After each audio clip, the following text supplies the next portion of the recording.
មកហើយ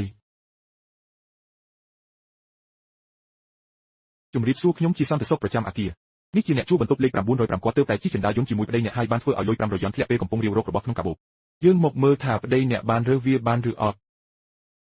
អូអ្នកមកហើយប្តីមិញនេះបងជិះចិន្តាយន្តបានរើសលុយ5រយ័នទេអត់ទេមិនក៏រើសបាន5រយ័នទៅច្រឡំហើយមែនទេអញ្ចឹងប្រហែលជាពួកយើងច្រឡំហើយយើងទៅមើលម្ដងទៀតបាទខ្ញុំបានផ្ញើវីដេអូឃ្លាំមើលក្នុងចិន្តាយន្តទៅទូរស័ព្ទបងហើយបងមើលជាមួយម្ចាស់ផ្ទះទៅបាទទទួលហើយមើលវីដេអូឃ្លាំមើលអញ្ចឹងខ្ញុំមើលហើយមិនបាច់មើលទេខ្ញុំជាអ្នករើសបាន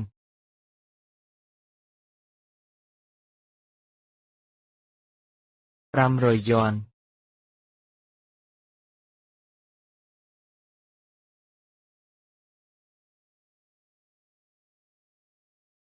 បងមិនបាននិយាយថាអត់រើសបានទេឬ500យ័នមិនរើសបានផងចំណេញគ្រប់យ៉ាងមិនចំណេញទេ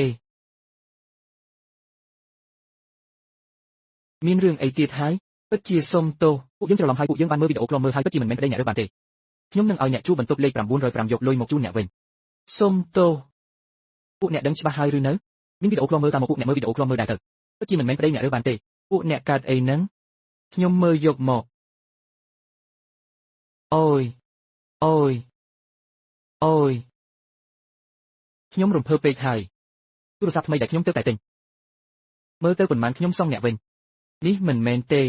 1980សុំទោសបងប្រុសមិនមែនបងរើបានទេមិននេះមិនក៏បងទទួលស្គាល់មួយរយៈនេះខ្ញុំថែមម៉ោងច្រើនពេកហើយក្បាលវិលមុខអស់ហើយបងថែមម៉ោងពេញមួយខែរកបាន2000យ័នទេពិតជាមិនថោកទេ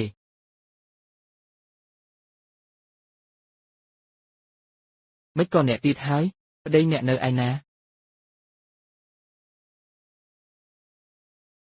អ្នកវីប្តីខ្ញុំធ្វើអីមិនសួរគាត់ថាគាត់ធ្វើអីអ្នកមើលខ្លួនឯងទៅ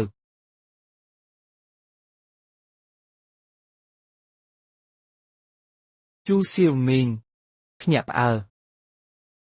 អ្នកមិនគិតថាប្តីរបស់អ្នកជាមនុស្សអាក្រក់មែនទេពួកយើងជាក្រុមហ៊ុនរៀបចំផែនការលេងសើចជាមួយអ្នកបន្តិច